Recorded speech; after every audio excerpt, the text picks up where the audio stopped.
भूतिया गुड़िया का अजाब। रोहन को पुरानी और पुरअसरार चीज़ें जमा करने का शौक़ था और अक्सर अपने दोस्तों अनीश और पनीती के साथ गांव के बाहर पुरानी और वीरान दुकानों पर जाया करता। एक दिन उन्हें पुरानी सी दुकान में एक अजीबो गरीब गुड़िया नज़र आई। उसकी नीली आंखें चमक रही थीं, जैसे कि किसी को घूर रही हों। गुड़िया के चेहरे पर एक खामोश मगर अजीब मुस्कुराहट थी, जैसे कोई राज छुपाए हुए हो। ये गुड़िया पुरानी हवेली से निकली है। इसमें एक बच्ची की रूह है जो किसी वजह से कैद है।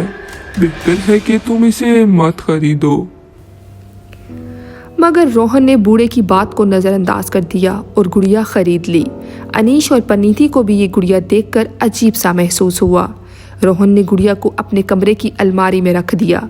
रात को अनीश और पनीती जो रोहन के घर ठहरे हुए थे, कमरे में अजीब सी सरसराहट और कदमों की आहट सुनने लगे। ऐसे कैसे हो सकता है?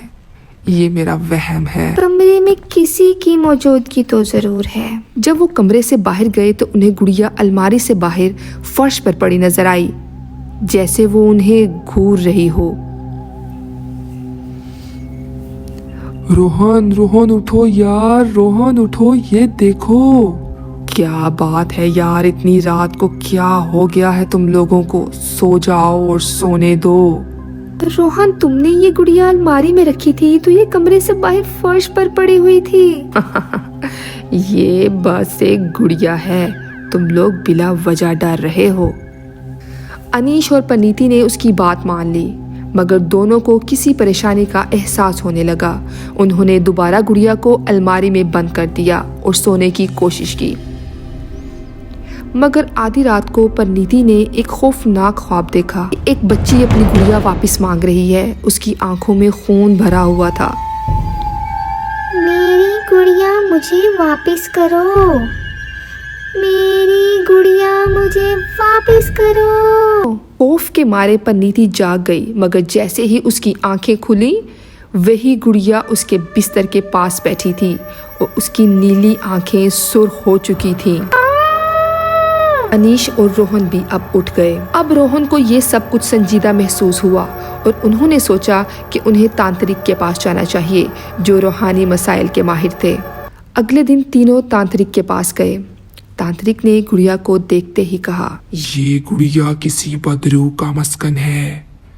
ये उस बच्ची की है जिसकी जिंदगी में मौत पुरअसरार और पुरतशद्दुद हालात में हुई थी। वो तुम सबका पीछा नहीं छोड़ेगी जब तक तुम उसको उसके असल मुकाम पर वापस ना ले जाओ। बाबा जी ने उन्हें पुरानी हवेली का रास्ता बताया, जहां उस बच्ची का खानदान रहता था। ये हवेली काफ़ी अरसा से वीरान थी। उन लोगों में मशहूर थी कि वहाँ रात को अजीबो गरीब आवाज़ें आती हैं। तीनों दोस्तों ने हवेली में जाकर गुड़िया को वापस रखने का फैसला किया। रात के वक्त जब वो वहाँ पहुँचे तो हवेली की दीवारों से सरगोशियाँ सुनाई देने लगी। जैसे ही वो गुड़िया को हवेली के अंदर रखने लगे, दरवाजे खुद ब खुद बंद हो गए और उन्हें महसूस हुआ कि वो किसी कैद में आ गए। अंधेरे में उनके सामने एक साया नमूदार हुआ। वो साया एक बच्ची का था, जिसने आहिस्ता आहिस्ता उनकी तरफ बढ़ते हुए कहा, तुमने मेरी गुड़िया ली ना, अब तुम्हें इसकी कीमत चुकानी पड़ेगी। जैसे ही बच्ची ने हाथ बढ़ाया, हवेली की दीवारों से खून बहने लगा और गुड़िया की आंखें मजीद खौफनाक हो गईं। रोहन ने हिम्मत बांधकर बच्ची से माफ़ी मांगी और कहा, हमें माफ़ कर दो, हम ये गुड़िया वापस देने आए हैं।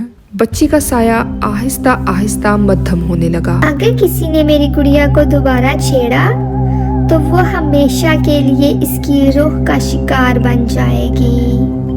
अगली सुबह गांव वालों ने हवेली के करीब रोहन, अनीश और पनीती को बेहोशी की हालत में पाया। जब उन्हें होश आया तो उस खौफनाक रात के बारे में कुछ भी याद नहीं कर पा रहे थे।